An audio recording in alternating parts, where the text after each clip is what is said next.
Hey, how's it going? This is Jacob Trent from Israel Top Ministries. Hoping everybody's having a good night tonight. This is the last on our intro series of, just kind of throwing a couple videos out there, just throw some videos out there. So I hope you enjoy it. If you do, any questions, comments, concerns, something to say, something to add, something to F you about, israel.tav.ministries@gmail.com. Hit us up and we'll get you one at a time, I guess. So back to our intro series, we wanted to talk about duality. We wanted to have it with the human body, the thoughts, emotions, feelings that we have, the way that we walk through every day of our lives. Um, Kind of strayed from that a little bit, and then got back to it, and strayed from it, and got back. But I don't know. That's kind of how life is. We just spiral around the truth the entire time. So kind of bear with us, and comments can go a long way. So I was reading through Genesis today, and I came across one of my favorite lines in the Bible. Um, Dust thou art, and unto dust thou shalt return. And I was thinking about that, and I said, well, I got to get back my dust because that's what I do. Um, when we art dust, this is a result of a dualistic mind, something that's always craving something or averting something. And we build up all these ideas and fantasies and wishes and loves about something that doesn't pay off in the end. We spend all of our money at a strip club, looking for love in all the wrong places. Um, we think that's what we want, and we have a good time while we do it, but we know we're just covering up something that's still there. Um, I kind of lost my train of thought there. But we're going to keep going because we're over 2 minutes into it, and I'm not starting back over. um, Dust thou art, and to dust thou shalt return. What is it in your life that you look at that maybe is something that you care about quite a bit, or something that you put a lot of time and energy into? Maybe it's your job. My job was one of those for a while. I was making pretty good money, but it was like nothing that I ever did really paid off for me. Outside of that, I found myself really depressed. I found myself looking for answers that I could never find in that place at that time. And I had to stop what I was doing, and I ran off to the desert and had this big, come to Jesus experience is what I've come to call it. But I've really grown a lot because of that. But it made me realize that a lot of the things that I did, a lot of the things that I like, I mean, smoking cigarettes, doing drugs, whatever, which I'm not saying that they're bad, and I'm not saying you're bad for it. I'm saying at the end of the day, we know that it's no good for us, but we keep going back to it. And why is it? This is the dust that we art, and we will keep coming back to the dust. And this is a product of duality. This is a product of trying to stay away from something that I like. But I like it. Oh, but it's right there. It's so easy. Do you eat every time you're hungry? Do you always have to have a drink in your hand? Do you have a problem with being uncomfortable for a moment? There's a lot of people that won't step out of their comfort zone, and for me, this is one of those step out of my comfort zone things. I don't like cameras. I don't like people being able to go back and say, "Hey, you said this." Well, yeah, I said that day. Okay, whatever. But this isn't comfortable for me. But I do it anyways because I like to look at something that scares me and I like to go, yeah, you're not all that scary. But I like being scared all the way up until, oh, okay, it's not like that. Um, so lost it just like that. We just here and gone. When I've looked back on those things that I have done, and some of them I've even come back to, and even being conscious of those efforts, I don't think that there's anything necessarily wrong with arting dust or taking part in something that will never avail to anything. I know people that like models. and they can sit around and build model tanks all day long. This dude, and he's trying to get his son into it, and his son just isn't latching on like that. But all day long, he can sit around and do this, and to everybody else, it's just junk. But to him, it's his escape. It's his imagination. It's his ingenuity coming together with a glue stick and some instructions, and he just gets lost in the whole world, and that's cool. But at the end of the day, it's just a distraction.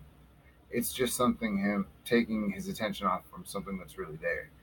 Um, it's it's okay. We all do. We're all here to do that. We're all here to sleep consciously. But how deep asleep are we?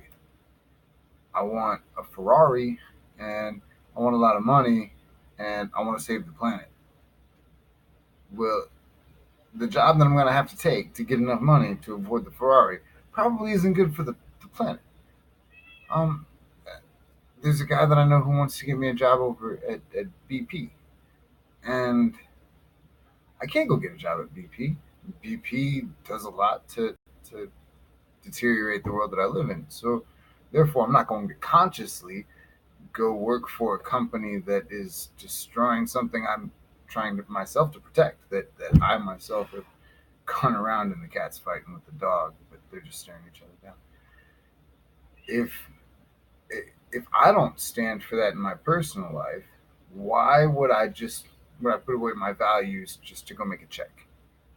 You know what? So I don't live as good as the guy, down the road. But I promise you that guy down the road has a lot more family issues than I've got.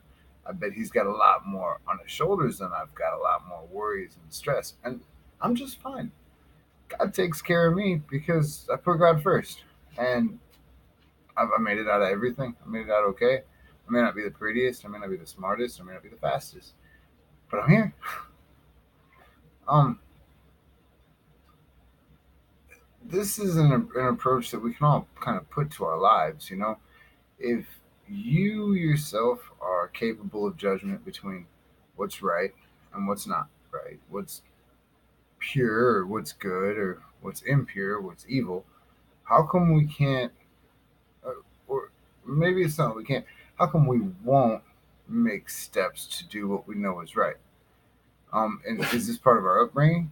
I was asking somebody that the other day. How come when we're kids we knew that the world that we were growing up in was a shithole, and we knew that it wasn't supposed to be the way that it was. But when I wanted to cock my fist back so that I could fix it, because the kids that were proprieting what's going on, or in my mind, I was told that I can't. I was told that I was supposed to suffer these things.